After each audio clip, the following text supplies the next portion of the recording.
क्या आपने कोविड का नाम सुना है? क्या आपको कोविड महामारी का वो दौर याद है? जाहिर सी बात है कि हमें से कोई भी व्यक्ति कोविड के उस 2 साल को नहीं याद करना चाहेगा, 2 से 3 साल को। वो इंसानी सभ्यता, इंसानी दुनिया के बीच एक ऐसा वक्त था जिसने सबसे ज्यादा नुकसान इंसानों को पहुंचाया। लेकिन आज वर्ल्ड नाउ में हम उस वायरस की बात क्यों कर रहे हैं?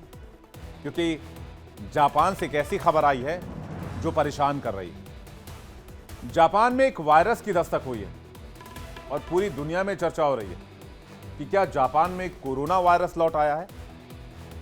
आज से 5 साल पहले 2020 की तस्वीर याद कीजिए। उसकी दहशत पूरी दुनिया ने देखी थी। चीन से निकला एक कोरोना वायरस पूरी दुनिया में फैला और लाखों लोगों की जिंदगी ली गया। इसी तरह जापान में इस वक्त एक वायरस पनप रहा है और यह वायरस लगातार जापान में बढ़ रहा है। यह कितना खतरनाक है, इसका अंदाजा इस चीज से लगाया जा सकता है कि जापान सरकार ने हेल्थ इमरजेंसी घोषित कर दी है। कुछ लोग तो बता रहे हैं लॉकडाउन जैसे भी हालात हैं। इस वायरस के सिम्टम बिल्कुल कोरोना जैसे हैं। तेजी से फैलते इस वायरस पर दवाएं भी बेअसर हैं। 3 अक्टूबर से अब तक इस वायरस की चपेट में 4000 से ज्यादा लोग आ चुके हैं। इस नए रोग की वजह से अस्पताल में भीड़ बढ़ती जा रही है। सवाल यही है कि क्या यह वायरस पूरी दुनिया में किसी नई महामारी की शुरुआत तो नहीं कर देगा? जापान में फैला यह वायरस क्या है, कैसा है, कितना खतरनाक है, इसको जानने की आवश्यकता है। दरअसल जापान में इन्फ्लुएंजा वायरस फैला हुआ है। आप कहेंगे इसमें कुछ नयापन नहीं है, लेकिन सवाल यह है कि यह इन्फ्लुएंजा वायरस ठीक नहीं हो रहा है। इसे सर्दी, जुकाम, बुखार, बदन दर्द के लक्षण पाए जा रहे हैं और ये एयरबोर्न डिजीज है, यानी कि हवा के जरिए एक व्यक्ति से दूसरे व्यक्ति में फैल जाता है। अब तक 4 से 6 हजार लोग इसके शिकार बताए जा रहे हैं। यामागाटा शहर में वायरस का सबसे ज्यादा असर है। पिछले 1 हफ्ते की बात करें तो 4 गुना मरीज तक बढ़ गए हैं। सरकार ने वायरस को महामारी घोषित कर दिया है। स्कूल, कॉलेज, चाइल्ड केयर में अस्थायी रूप से लॉक लगा दिया गया है। अस्पतालों में मरीजों की भारी भीड़ देखी जा रही है। यानी साफ है, ये वायरस जापान में तेजी से पैर पसार रहा है। कम वक्त में ज्यादा लोग इसके शिकार हो रहे हैं। अस्पताल के वार्ड में मरीजों से पटा पड़ा अस्पताल नजर आ रहा है। ओकिनावा, टोक्यो और कागोशिमा शहर प्रभावित बताए जा रहे हैं। वैसे जापान में फैल रही है बीमारी कोई नई नहीं है। फ्लू हर साल फैलता रहता है। जापान में आमतौर पर फ्लू का प्रकोप नवंबर या दिसंबर के अंत तक शुरू होता है, लेकिन इस बार यह सितंबर के आखिरी हफ्ते में ही शुरू हो गया। देश के 3000 अस्पतालों में 6000 से ज्यादा मरीज रिपोर्ट किए गए हैं, जिसने हेल्थ इमरजेंसी बना दी है। मेडिकल एक्सपर्ट्स मानते हैं कि इस साल फ्लू के संक्रमण की शुरुआत न केवल जल्दी हुई है, बल्कि असामान्य तरीके से फैल रहा है। मतलब इससे पहले फ्लू लोगों में होता था, लेकिन इस गति से नहीं फैलता था जिस गति से इस बार फैला है, और इसे बहुत असामान्य बता रहे हैं। हालांकि बदलती वैश्विक स्थितियों में क्या ये न्यू नॉर्मल माना जा सकता है, इसके ऊपर डॉक्टर्स या साइंटिस्ट ही कुछ जवाब दे सकते हैं। जापान के इस वायरस को लेकर इसलिए भी डर का माहौल है क्योंकि ये कोरोना की तरह फैलता है। इसमें खांसी, सिरदर्द, बुखार, गला दर्द लोगों को शुरुआती लक्षण दिखाई देते हैं। इसलिए सरकार लोगों को एहतियात बरतने की सलाह दे रही है। और आपको पता होगा कि एहतियात क्या क्या बरतने।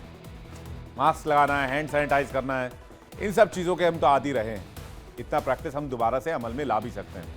वैसे ऊपर वाला ना करे, भगवान ना करे कि ये वायरस हमारे देश में दस्तक दे। तो इस इन्फ्लुएंजा वायरस से बचाव के लिए क्या क्या कहा जा रहा है? जापान में कहा जा रहा है कि भाई फ्लू का टीका लगवा लें, जो आपको इस नए स्ट्रेन से सुरक्षा प्रदान करता है। तो वायरस जो है वो अपने आप को म्यूटेट करता है और अपने आप को मजबूत बनाता है। पिछले वायरस से अपग्रेडेड वायरस सामने आता है, जिससे कि लोग ज़्यादा बीमार पड़ते हैं। इस बार भी मास्क पहनने की सलाह दी जा रही है कि भाई ज़्यादा से ज़्यादा मास्क पहने, सोशल डिस्टेंसिंग करें, बार बार हाथ धोने की सलाह भी दी जा रही है कि भाई आप समय समय पर हाथ साफ रखें, हैंड सैनिटाइजर का इस्तेमाल करें, भीड़ भाड़ वाले जगहों पर जाने से बचें, सार्वजनिक स्थानों पर सैनिटाइजर का इस्तेमाल करें और अगर मामला ज्यादा कॉम्प्लिकेटेड है, तबीयत ज्यादा खराब लग रही है, तो फौरन डॉक्टर से संपर्क कर लें।